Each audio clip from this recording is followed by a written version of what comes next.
All right, it's Thursday, November 20th, about 24 hours later since I entered the closet. We are back at the closet for another episode of the Pats Interference Podcast, proud member of the slick, stupendous, and spirited CLNS Media Network. A weird week of news as we bring in Brian Barrett of The Ringer. We could start with First Take. We could start with Joe Burrow. We could start with any number of things. But I'm going to leave it up to you because I'm a little tired, to be totally frank. So lead us, Brian. I can imagine, Callahan, and congrats on the baby. I hope you're getting at least a little bit of sleep, but I can imagine it's been not much. So I'll start with the First Take thing because I'm trying to understand the timeline of this whole situation. So Cam Newton, when he's asked, does the AFC go through Foxborough? And hey, I don't have any problem if he says no, right? The Patriots are this up and coming team right now, but he basically says they're fool's gold, which is fine. And then essentially Drake Maye is asked that same question, like, hey, what do you think about the Patriots being called fool's gold? And he said that he doesn't know what show Cam's on. And he goes on to say, essentially to paraphrase, everybody has their own opinion. I'm focused on everything in the building.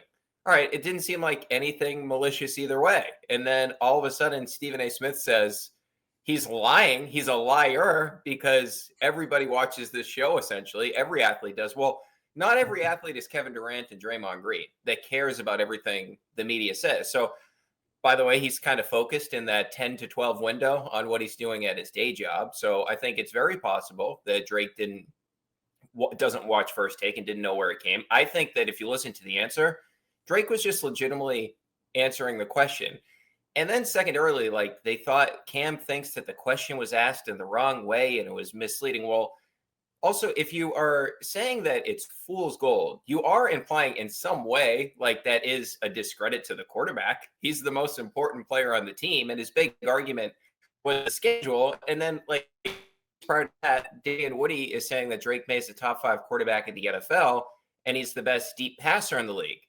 And Cam Newton says to Stephen A. Smith that he's going to stop having people on the air that spit diarrhea out of their mouth. And it's like, well, Cam, if you weren't so focused on calling everybody on the show by their middle name, all you have to do is look it up. Like the numbers tell you, Drake actually has the highest passer rating in passes that go north of 20 yards in the air. So you were kind of taking a shot at Drake, who idolized you growing up, did a celebration earlier this season to sort of celebrate you. But I don't know how we went from Drake answering a question to him now being a liar and Cam Newton being the guy that was wronged in this whole situation, because Stephen A. Smith says, what happened to athletes sticking up for athletes? Like if an athlete is in the media and he says something critical about people, are we not supposed to respond? I mean, Draymond Green called Dak Prescott a bum a couple of weeks ago. Were we not supposed to respond to that because he's an athlete talking about an athlete? I was just so confused at A, the timeline, and B, the aggravation on the other side of the argument. The only person that could have possibly been offended about anything here is Drake Maye, and he doesn't care.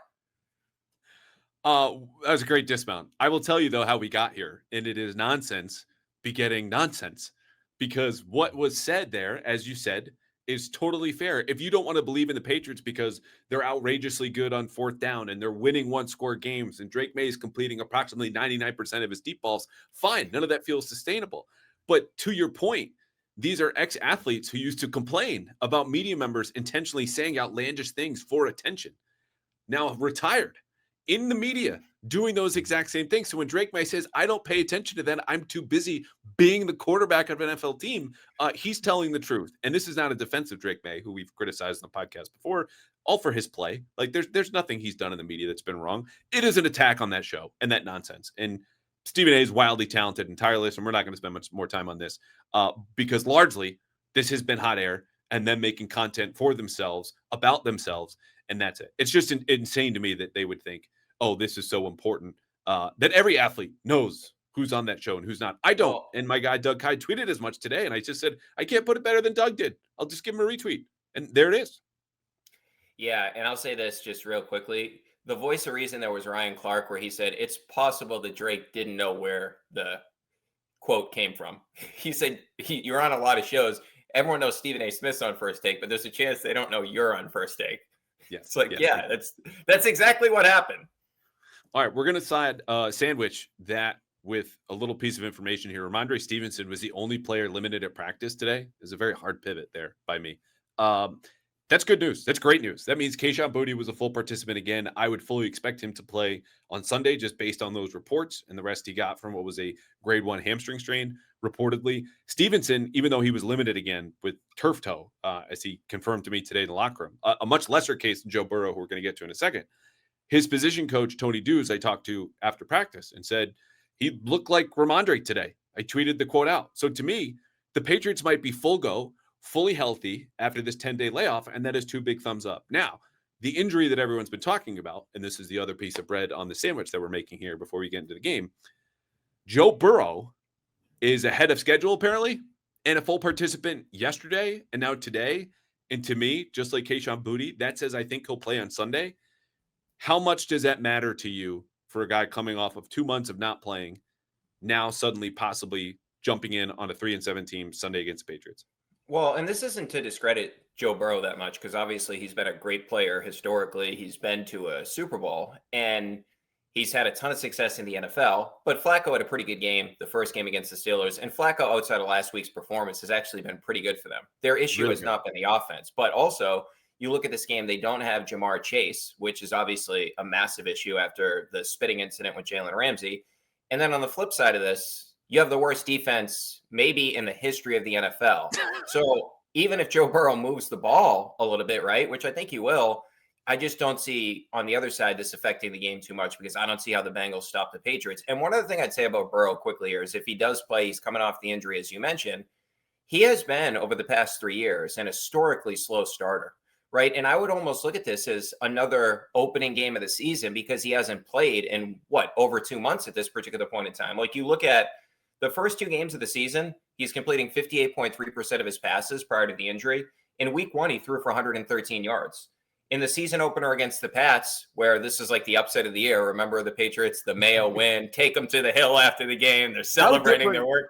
Is life around here, by the way. I said this to Doug, and he goes, yeah, I tried to think of a story around that idea of just comparing where we were September 2024 to now November 2025.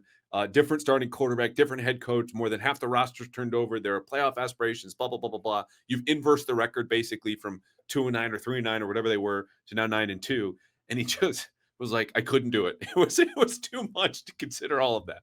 So anyway, continue because those stats are really pertinent and where I was going to go next. Yeah, I was just going to. So that season opener 165, the season before that, he completed 45.2% of his passes in a loss. 2022, he threw for a bunch of yardage, but he had 4 interceptions in a loss to the Steelers. So there's no way that Joe Burrow is in any sort of a rhythm.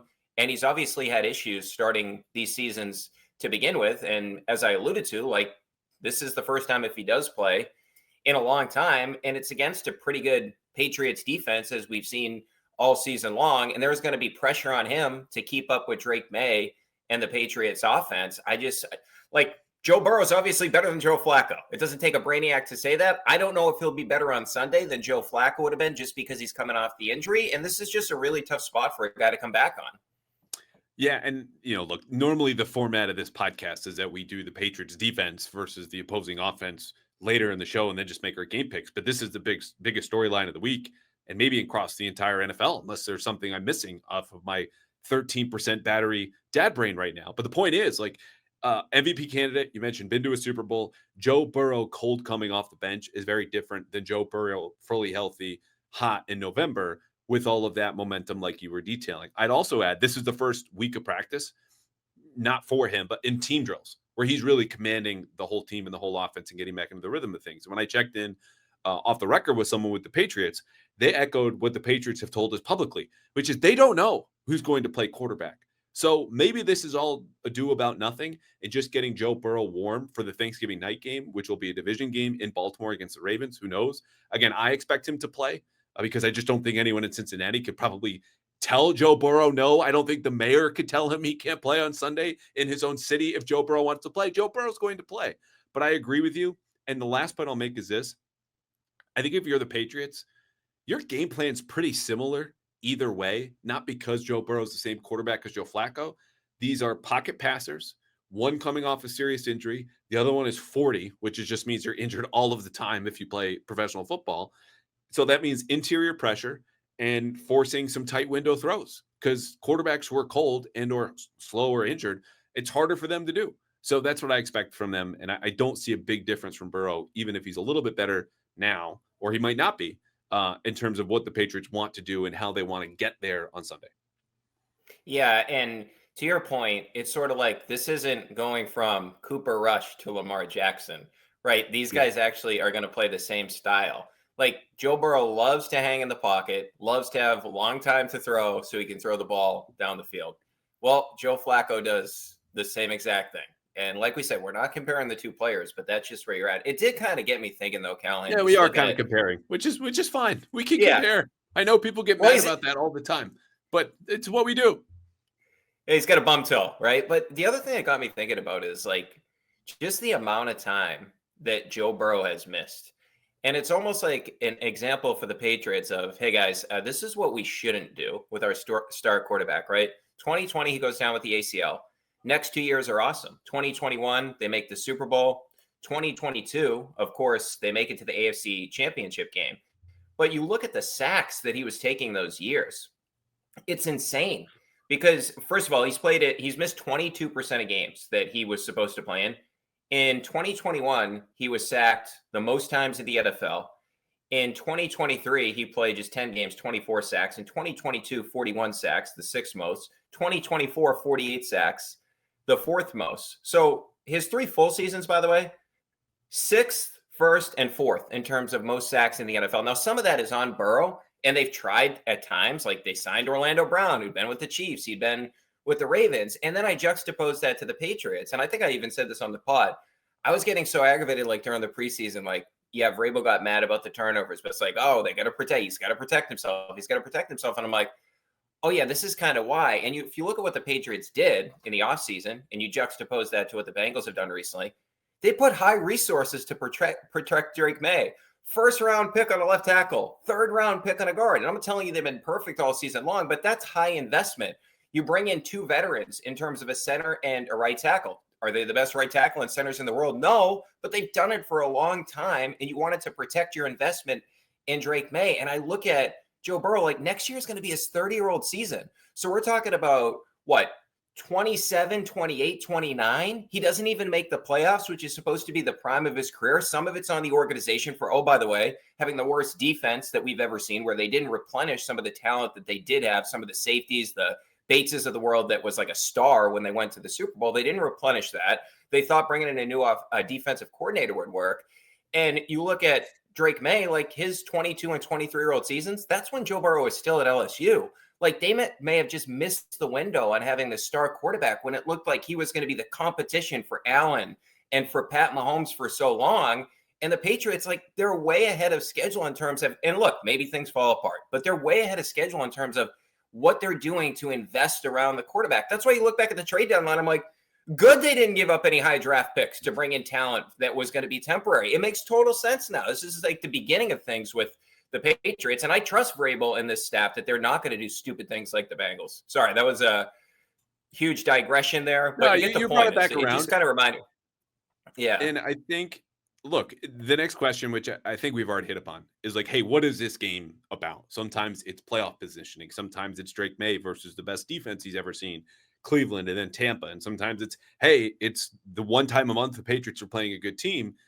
This game is about, if you want to take that angle of like, hey, a warning sign, like you just put. And I think it's a really good point that I had not frankly heard anywhere else this week of that's what happens if you don't protect your quarterback. Like T. Higgins and Jamar Chase are not hood ornaments exactly, right? They're revving and protecting the engine. You need some airbags though, inevitably when you hit or sideswipe a car or hit something on your way driving, trying to get to the Super Bowl. Point is, they can use it as a lesson. That lesson, though, they cannot exercise and apply until the offseason. So to me, what is this game about in the more short-term interim? It's about defensively. I think I need to see them flex their muscles a little bit. And it's cool holding the Jets to 14 points.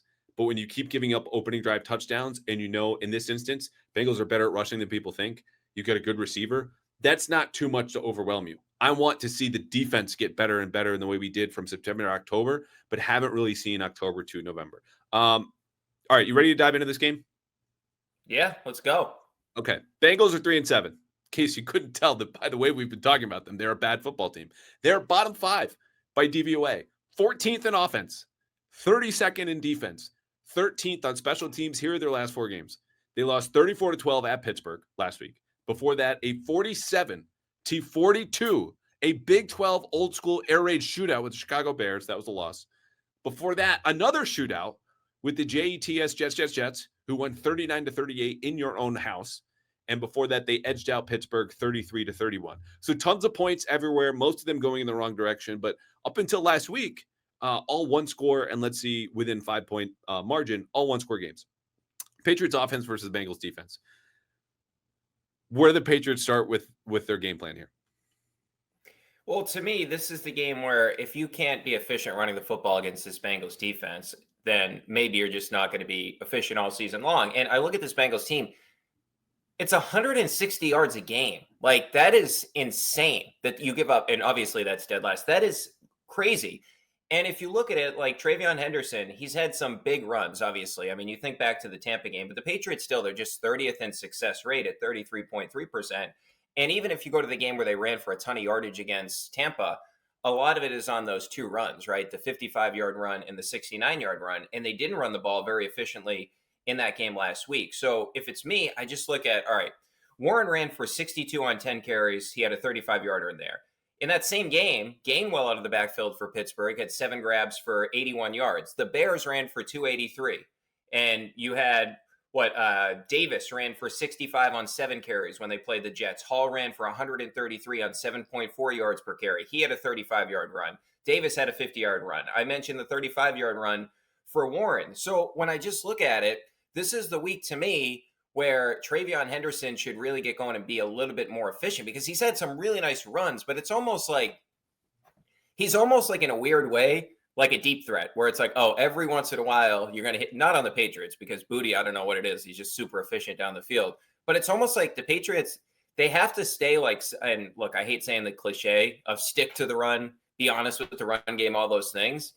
But the thing about Henderson is, like, you just don't know when it's going to be explosive, and if you get a certain look. So I hope this is a heavy, and I know you were mentioning Ramondre earlier, I hope this is a heavy Travion Henderson game. And the one thing I will say against the Jets that you can take out of that, he picked up that one blitz, Callahan, where you're like, oh, this is the big concern. So maybe that means they feel more comfortable with him, because it felt like early on in the year when they put him on the field, the defense knew, oh yeah, he's going to run. They don't trust him to protect Drake Maye. So this to me is about the Patriots run game. Get it going, because I expect Drake to have a big game. I expect Booty to be, obviously he's back in the lineup. I expect the Patriots to be able to throw on this team, but I think it's imperative to get this run game going a little bit as you get ready for the Bills. Can't stop the run, and you get them in a couple of weeks. And the Ravens defense has been better, but it's still not a great defense. I would just like to be able to run the ball a little bit more consistently.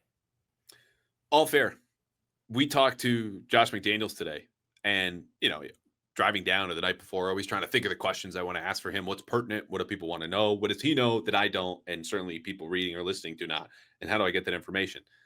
But there was a small immature part of me, Brian, that just wanted to go, hey, do you have to log a full day of work this week because of the buffet of weaknesses that is the Bengals defense?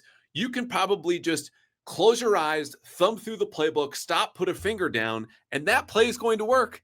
Because there is no matchup in this game against this stinky, horrible 33.4 points allowed per game defense that I'm afraid of if you're the Patriots. And they've got some decent players, like DJ Turner's been okay. Jordan Battle's got 3 picks. Their safety, like the secondary is fine if we're being generous. But up front, like you said, this is a very simple game. They also cannot tackle. Like, that's how fundamental and how deep the cracks go into the foundation with this Bengals defense. So you mentioned Travion Henderson.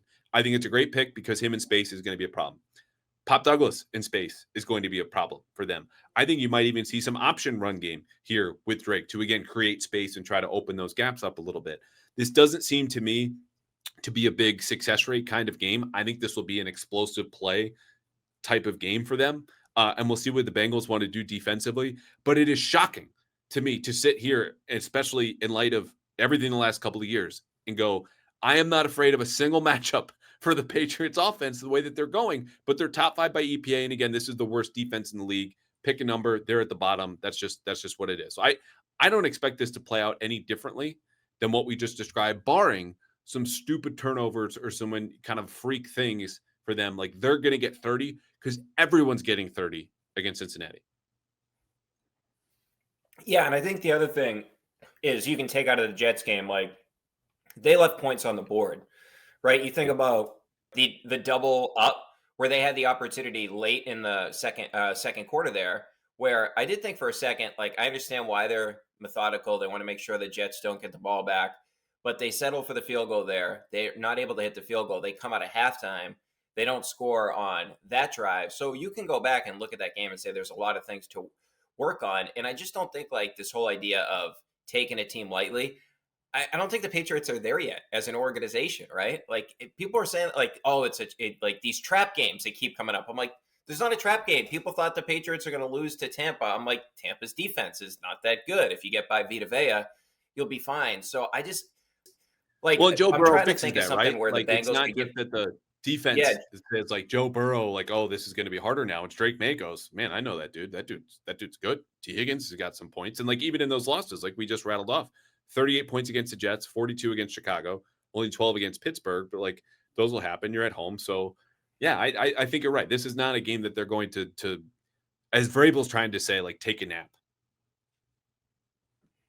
yeah, I can't see it happening. And the one thing that I will, and I actually know, you know what, I'll wait for the defense to ask you the question about something you mentioned earlier that I just Okay. can't understand with this Patriots team. So I'll wait on that. Um, I don't really have much else here offensively, and it feels like lazy, silly analysis. But I mean, we could go into their matchups up front and the different fronts that Cincinnati might want to run and try to kind of set the edge better than they have. But like the beauty of having enough talent in every place is that again, Josh McDaniels can hit any button that he wants now. Like that old identity of our identity is we don't have one. We can morph every single week has not been true until this year, since maybe the end of the 18 season, like that Super Bowl run. And even then, they were kind of more of a run oriented team.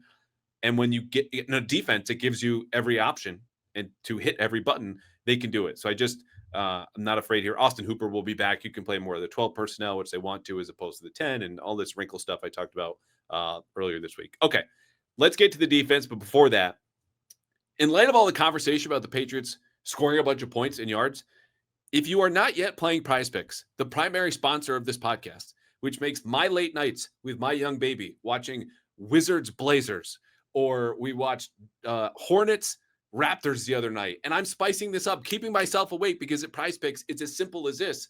I pick 2 to 6 players. They all come with a stat. I go more than less than, build a lineup, hit set, and there it is. This is the easiest, best way to win cash while you watch sports. It could be basketball, it could be football, hockey right now, baseball is going to come along later on. Just go to Prizepicks, and this will be the simplest, easiest, best way to win money you've ever had while watching sports. And here's how easy it is. You can pick, speaking of buffets, of any of these picks to build your lineup, and I will give you 4. You don't have to use all 4. You can do 2, you can do 3, you can do whatever you want. This Sunday for the Patriots, I am picking Andy Borregales more than 2.5 point after tries. Brian, does that sound reasonable? The Patriots will score 3 touchdowns? If it doesn't happen, we've Oh, run come into a on. major problem, Callahan. Okay, yes. So it's a very solid yes. Drake May, more than 1.5 passing touchdowns. Easy enough. Kayshon Boutte, I don't know if his aunt or his family set this, more than 1.5 catches. That man is back facing this secondary. I think he's going to get the ball a lot more than 1.5 times, take more than 1.5 catches. And you already hit on this. Trevor Henderson, more than half a touchdown.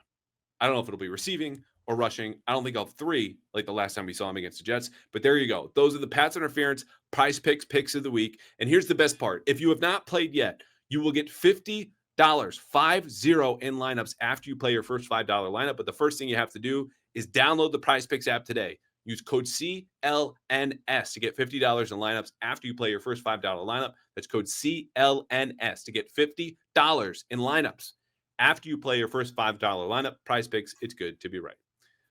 Okay, we talked a lot about Joe Burrow. I think the Patriots will have a similar game plan either way. This is a game, though, where I would really hope that Milton Williams was around because he is the single most effective player at creating what I think will be the crux of their game plan, which is interior pressure.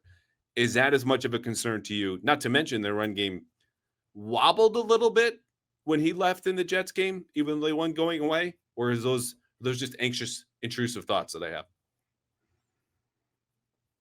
No, I think it's fair. And if you look at it, he's third, tied for third in the NFL among defensive linemen in pressures. Now, Barmore's right behind him. The PFF has him as one less pressure than Milton Williams. But when you lose a key component to the defense like that, it's obviously an issue. I don't think it's going to be a major concern in this particular game against this Bengals team. But I do think, like, you look at the schedule coming up after the Giants when he's on IR, you're looking at two of the bigger games of the season when you have the Ravens and you have the Bills. Like, those are games you would like to have Milton Williams out there for. The one thing I will say, though, is, and I'm not saying you'd like to choose one of the two guys to be missing, but if it were me, like, I would be more concerned for this amount of time. Like, he's going to come back this season and is on short-term IR, right? From the high ankle sprain. May not be the same guy because he's coming back off the injury and all that, but I would much rather have to deal with Milton Williams being out because of the answers that the Patriots have. Like, the rest of the defense is pretty good, than losing Christian Gonzalez, right? Because Gonzalez just allows you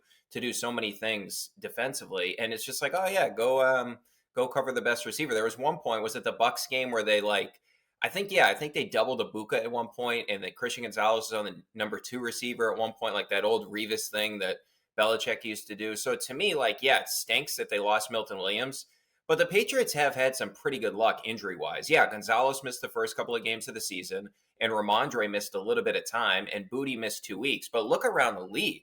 Like, look at what's going on with the San Francisco 49ers. Look at what happened with the Ravens for a large portion of the season as they try to climb out of the hole that they're in. So, knock on wood that this continues. But yeah, it stinks. I don't think it'll be an issue in this game. It could be in the Ravens or the Buffalo game, but I think for the most part, you got to be grateful from a Patriots perspective based on where you're at health wise. Let's get into the nitty gritty because, again, okay, the Patriots pass rush has been average. Losing Milton Williams is a problem. Neither you or I are all that afraid of Joe Flacco, who's been playing very well, or Joe Burrow coming cold off of the bench. Still, they've got good touch and especially downfield. And the one receiver they're going to look to downfield with Jamar Chase being out, don't spit on people. People, by the way, don't spit, is T. Higgins. And I asked Zach Core, the banquet coach, about, hey, when the Bengals know teams are likely to defend them with a shadow assignment, Christian Gonzalez, it might be just there's T. Higgins, you follow him wherever he goes. How do they counter that? And his answer was, well, they've got a lot of answers. And Zach Taylor sometimes, though this is the first time I've ever heard this about Zach Taylor, will do things you don't really see week to week in the league. And before he mentioned that, he mentioned stacks, he mentioned bunches, some rub routes, mesh concepts. But the reason I bring this up is not just because T. Higgins versus Christian Gonzalez is going to be a battleground that I think could kind of swing this game from blowout to interesting. It's that that's going to test their man coverage rules like we see in the end zone all the time when they tend to pass off receivers instead of Christian Gonzalez flying with or following the receiver in motion from left to right, whomever it might be. And that is really interesting to me because when you're in those stacks and bunches, you automatically defensively have to make a check to say, hey, do you have left and I have right? Are we going to lock and level, meaning we're just going to follow our guys, but before the snap, we'll be at different depths. So I'm not running into you at the start of the route. Is it only going to be the point of this bunch? All that stuff they're going through, and they're going to have answers to whatever the Bengals plan A and plan B and plan C might be. But if they're able to nail this on the front end, whether they switch or they shadow, whatever it'll be, that's when they can set the terms of engagement. And you don't really have to worry about them getting cute later on. Because if you're up by 2 scores, the Bengals can't really tinker with lots of more motion and stacks and bunches. They just have to go, and they have to play downfield, and the Patriots can play a little bit softer. So to me, it's as much like, can Christian Gonzalez win against T. Higgins? Okay, clearly, obviously.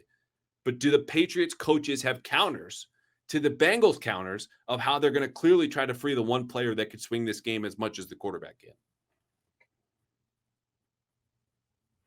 Yeah, and I would say one other thing, and one player in particular, is just Chase Brown. He's had some really good games as of late. I know this is not, like, you look at the raw numbers, they're not a great running football team, but the Patriots have been obviously great against the run. But hey, we had that stat all year about, hey, no running back's been over 50 yards against the Patriots, and now it's happened with both Sean Tucker and Breece Hall. But more importantly, with Chase Brown, is just the passing game, right? Like, if you look at this Patriots team, I think the middle of the field, we've seen they're vulnerable there at times. Like, Spillane has given up 483 yards in the pass game. That's the 3rd most among linebackers. Woodson, if you look at his passer rating against, it's 135.2. That's 86 of 96 qualified safeties. And you just look at some of the guys they played, right? Achane, 92 yards and a touchdown through the air.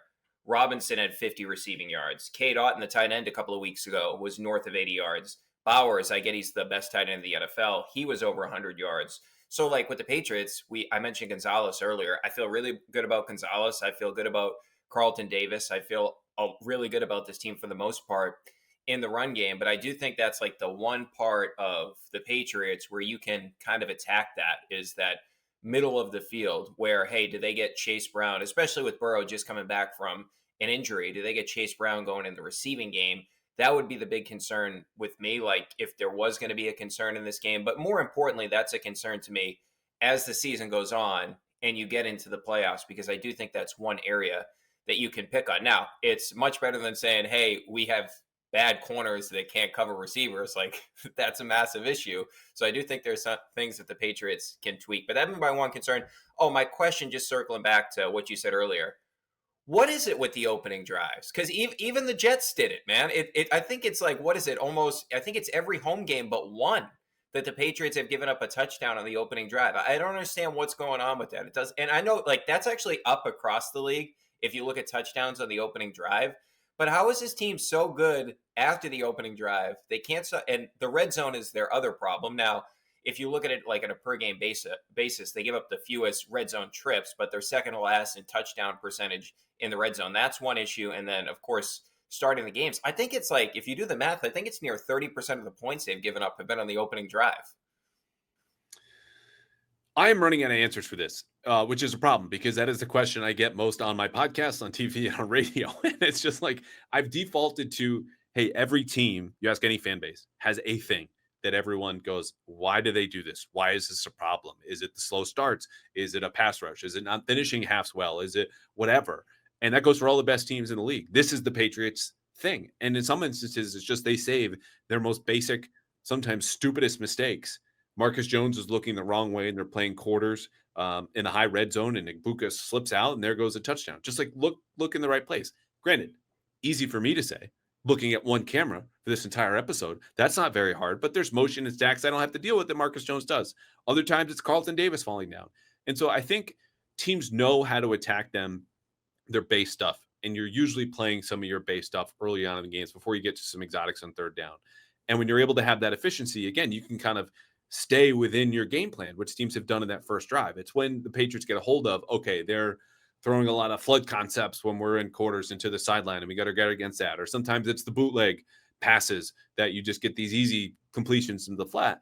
Then they know what to do. But even, Brian, like when they say, hey, we're going to bring the pressure to them, and it's the Saints, and you've got this corner blitz, but the Saints go, we're going to have 2 go routes in the post over the middle and this 9-8-9, and we're going to hit you for 50 yards. It's like, well, man, we're trying everything. So I don't know, but I know ultimately if you were to ask the fans complaining about this, which is totally fair, and you could ask the players themselves, would you rather give up a touchdown in the first drive every game and then be great, just flat out great the rest of that game, or have it flipped, dominate for a first quarter and then you have issues?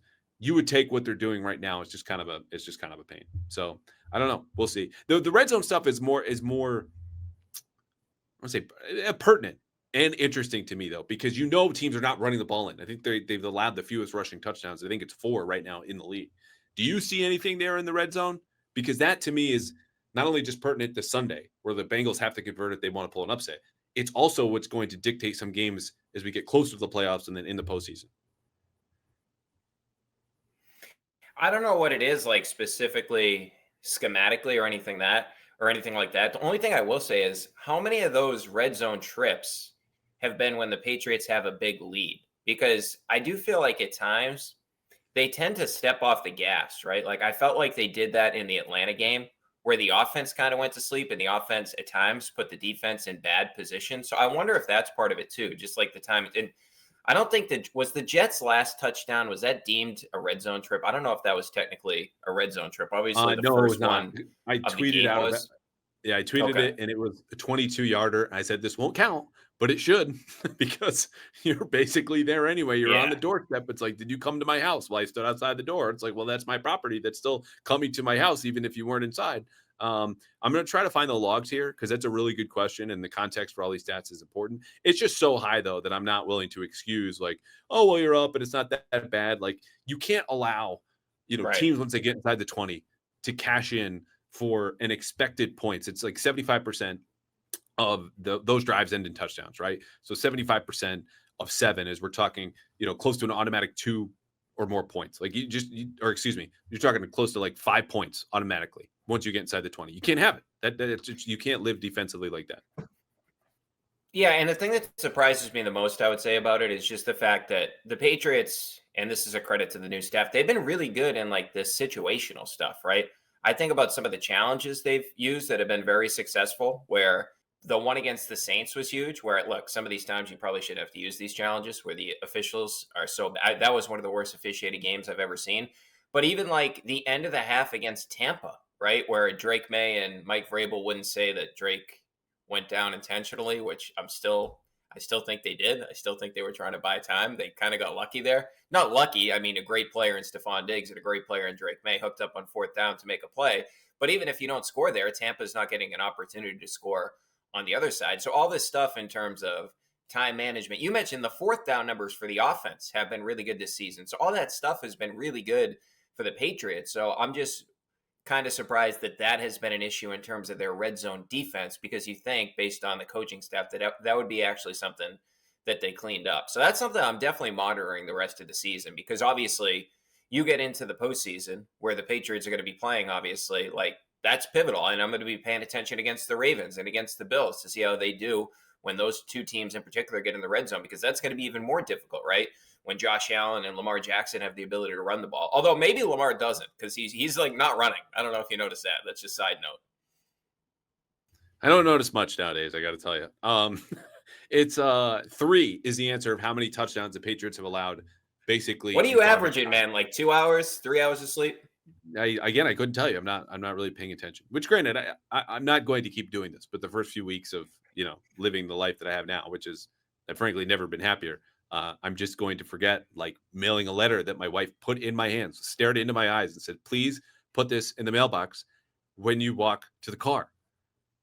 That letter is still in my car. I walked past the mailbox, and I still had it in my hands because I was just thinking of something else or on my phone.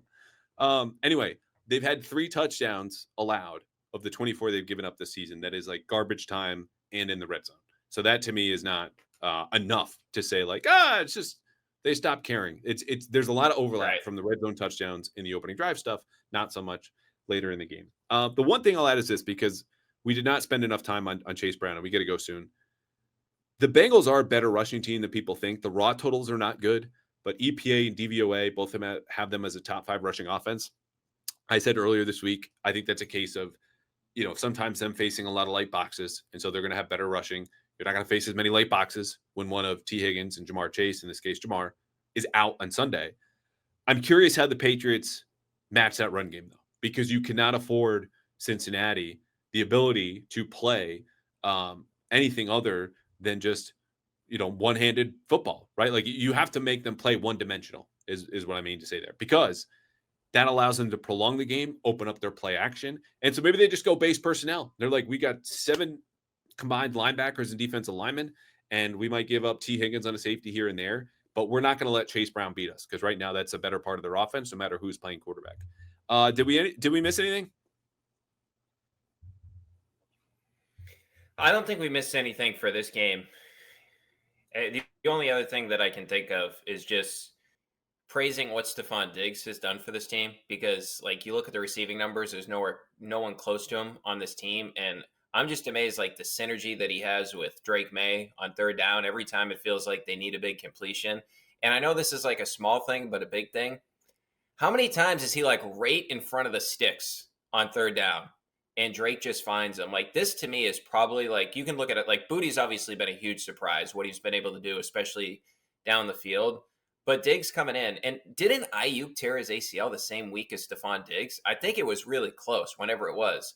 But him coming in, playing as well as he had, and being like the leader of the offense at times, where there's that one clip where he's talking to Josh McDaniels, hey, what do you need from me here? What do you need to me to echo to all these guys? But he's been tremendous. Like, I'm not telling you he's one of the best 5 receivers in the NFL, but are you getting to 12, 13 before Diggs? Like, I mean, is he somewhere between the 10th and the 15th best receiver in the NFL, which is huge for this Patriots team. And I think he's getting better, Callahan, as the year goes on. With that being said, I like this to not be a game where you got to heavily rely on Diggs. Like let's keep him fresh for the postseason, the Ravens and the Bills.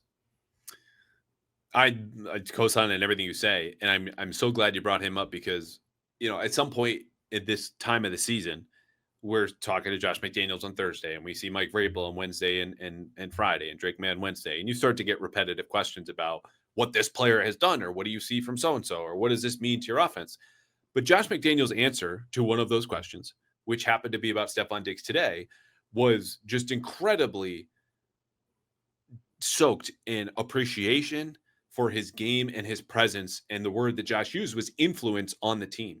And among the questions that I want to answer, this new Josh McDaniels, who's being very thoughtful and is not afraid of Belichick coming over the top and saying, shut up and don't say this and that, is like, does that influence the coaches? Because clearly he's influenced, Diggs has, the young receivers.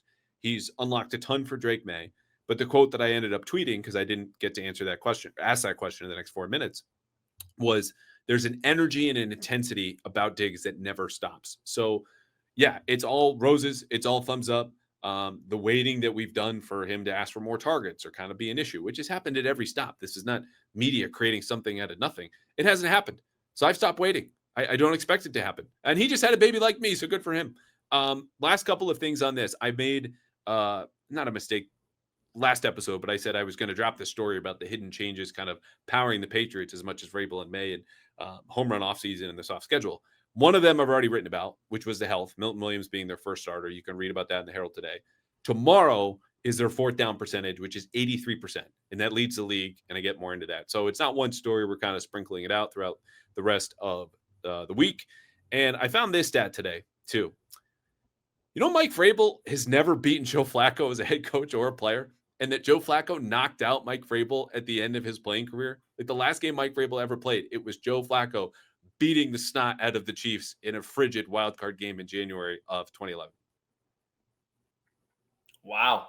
And this could also be a revenge game for Mike Vrabel from when Joe Burrow beat him in the postseason, right? When the Titans were the number one seed. So it's a lot of revenge. Either way, Vrabel can get the motivation for this one. That's a crazy stat about Flacco, though. Flacco's undefeated against Mike Vrabel. Vrabel's going to have it out for him then. Good luck to Flacco if he plays in this game. It's just, the fact that they played against one another is stunning unto itself. But Flacco beat Vrabel twice when he was with the Chiefs. These are the last 2 years of Vrabel's career because Belichick trades him in March of 2009 with Matt Castle to Kansas City. Plays there in 2009, plays there in 10. They're good in 2010, but Baltimore rolls them in that wildcard playoff game. And then as the Titans head coach, Vrabel went 0-2 again against Joe Flacco. There was one win, which I'm sure he just treasures, as the Texans linebackers coach in 2014, where they beat Baltimore. But anyway, just little stuff, and that'll also be in the column there tomorrow. Okay, game pick. What do you got for a score? I'm going to take the Patriots to win this game. I'm going to say like 34-17. I think they win this one relatively easily. They cover the number, and I don't think it's like even the Jets game where you felt like, all right, they're not playing their best football. The Jets are kind of in this game. You never felt like you were sweating during the game. You never felt like the Patriots actually threatened to lose the game. That's how I feel about this one. I just don't think they're going to be in much trouble. I think it'll be in control. How about a 40 burger? How about a nice Sunday lunch with a 40 burger on your plate, 40-23 Patriots? I don't know. I guess I just gave you all of those reasons. I just don't think the Bengals can keep pace the way that this is going. I do think they'll score and they'll move the ball pretty well against this Patriots defense. But like, if the Bengals are giving up 33, I'm not going to slot the Patriots for lower than that in this game, especially when they're getting fully healthy and getting Kayshon Boutte and Ramondre Stevenson back. All right. Brian Barrett of The Ringer, the Off the Pike podcast. You were doing a gambling podcast today. Promote away, my friend. I get the Off the Pike podcast that is out. We talked with Bengals play-by-play man Dan Horde, previewed that game, got into the Cam Newton comments a little bit more in that one. And then we had the Ringer Gambling Show, which went through the biggest games of the week, the Colts and the Chiefs. We went through the Eagles and the Cowboys. By the way, I like the Cowboys, 3 in the hook. I think Dallas gets to the Eagles. So a lot of drama going on with that Eagles team. So you can listen to both those on Spotify. And one other thing that I would add, Callahan, before we leave is if the Bengals decide to move on from Zach Taylor after the season, Belichick isn't interested. He's not pursuing any NFL jobs.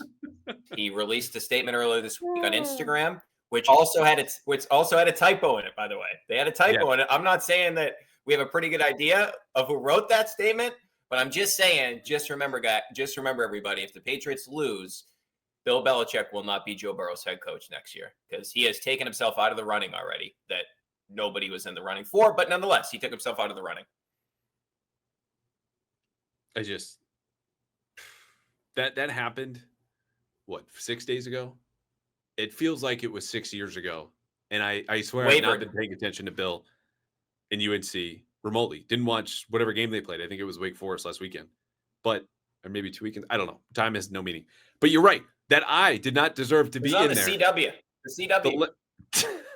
The letter I is not enwavered in the way that he used it, or she used it, meaning Jordan Hudson, and then he's at a cheerleading competition. I just tired of it. I'm just over it. But I'm glad you brought that up, because that was the ultimate "no, you can't fire me, I quit" type of statement there for Bill. But I don't know. Good luck down there in Chapel Hill. Okay, he is Brian Barrett. Appreciate you coming on, man. This was great. Thank you for bringing all the information, the metrics. I'm sure we'll have you back here soon.